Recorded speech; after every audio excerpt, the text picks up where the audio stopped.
dalka Malaysia oo kamid ah dalalka Islaamka isla markaasina ay ku nool yihiin Soomaalida ugu badan ee qaaradda Asia ayaa maanta waxaa si weyn looga oogay salaada ciida iyadoo dadweyne fara badan oo Soomaaliyeed ay isugu yimaadeen jaamacadda Islaamka ee wadanka Malaysia halkaas oo lagu tukaday salaada ciida laguna qabtay fantasiyo lagu weyneynayo munaasabadda Ciidul Fidri.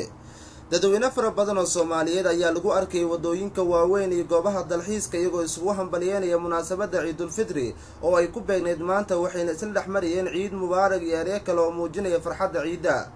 haddaba waxaa inoo suurto gashay inaynu mikrofoonka TV-ga Somali Channel la dhex qaadno qaar ka mid ah dadweynaha ku nool wadanka Malaysia iyagoo cabiraya dareenkooda ku aadan munaasabadda Ciidul Fidri. Bismillahir Rahmanir Rahiim. Assalaamu alaykum wa rahmatullahi ta'ala wa barakatuh. Magacaygu waxa weeye Sayyid Maxamed Cabdilla Xasan. Waxaan joogaa Malaysia jaamacadda UAI-da masaajidkeedan ku tukanaynaa. Waa maalin ciida, waa ciidaynaa. halkan waxaan ka salaamayaa dhammaan ummadda muslimiinta meel kasta ay joogaan kullu caam wa antum bi khayr baan dhammaantood u rajaynaynaa. waxaan si khaas ah u salaamayaa oo ula ciidahayaa muslimiinta Soomaalida muslimiinta meel kasta ay joogaan. waxaan leenahay kullu caam wa antum bi khayr. waxaan si khaas ah u salaamayaa faamilkayga meel kasta ay joogaan dalka iyo dibaddaba. Bismillahir Rahmanir Rahiim. Aniga Cabdisalaam Maxamuud Cabdullaahi waxaan u hambaleynayaa dhammaan ummadda Soomaaliyeed gaar ahaan bulshada Soomaaliyeed bulshadana Soomaaliyeed meel walba ay joogto ciidatan ayadoo noo timaad anagoo faraxsan waxaan leeyahay kullu caam wa antum bi khayr ciid wanaagsan. Bismillahir Rahmanir Rahiim. Aniga magacaygu yahay Mawlid Cabdi Xuseen waxaan halkan ka salaamayaa dhammaan ummadda muslimiinta meel kasta ay joogaan waxaan leeyahay kullu caam wa antum bi khayr. waxaan gaar ahaan salaamayaa ummadda Soomaaliyeed dalka dibaddiisa joogta waxaan leeyahay kullu caam wa antum bi khayr sanadkan sanadkiisa ciid wanaagsan. Bismillahir Rahmanir Rahiim. Assalaamu alaykum wa rahmatullahi wa barakatuh. halkan waxaan ka salaamayaa dhammaan ummadda muslimiinta aan u baarikayaa ciida Ciidul Fidr Mubaarak. ilaahay naga dhigo kuwa ka aqbalay ciida maxay tahay ramadaanta siyaamkii iyo qiyaamkii waxaan salaamayaa wali ummadda Soomaaliyeed meel ay joogaanba.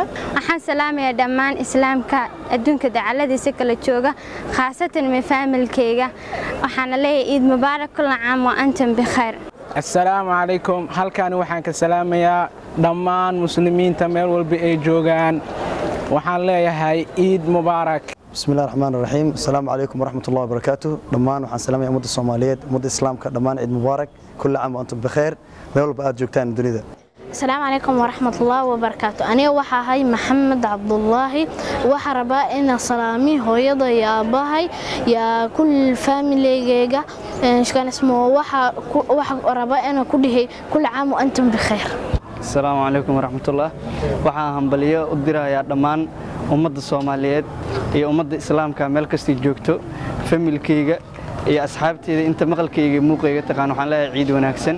dan magacayda ii sheego waa Cabdirasaaq Khadar Haybe waa maalin ciid oo aad noogu farxad badan waxaan leeyahay dhammaan ummadda muslimka meel kasta joogaan kullu caam wa antum bil khayr. Bismillahir Rahmanir Rahiim. magacaygu waa Cabdiraxiim Maxamed Axmed waxaan idin leeyahay ummadda Soomaaliyeed meel kasta ay joogto hambalyo ciid wanaagsan kullu caam wa antum bi khayr. gaar ahaan waxaan u hambaleynayaa familkayga oo ku kala nool dalka dibaddiisa gaar ahaan waxaan u sii hambaleynayaa hooyaday Bishaaro Sheekh Nuur oo ku nool magaalada Xamar. Assalaamu alaykum wa rahmatullahi wa barakatuh. kullu caam wa antum bi khayr. munaasabadda ciidda awgeed waxaan doonayaa halkeen aan uga hambaliyeeyo dhammaan ummadda Soomaaliyeed meel kasta ay joogto gaar ahaan familkayga oo ay horeyso hooyaday Macaan Saare Ibraahim Bidmaax aabbahay Cabdullaahi Yuusuf Xayle Bilaadi waxaan doonayaa inaan munaasabadan ciidda ku yiraahdo kullu caam wa antum bi khayr iyo dhammaan ummadda Soomaaliyeed. guud ahaan Soomaalida ku dhaqan wadanka Malaysia ayaa maanta u dabaaldegay maalinta barakeysan ee Ciidul Fidri iyadoo wadooyinka lagu arkay Soomaaliyeed u tiro badan oo isugu hambalyeynaya maalinta Ciidul Fidri waxaana xusid mudan in guud ahaan wadamada islaamka maanta si wada jir ah looga ciiday.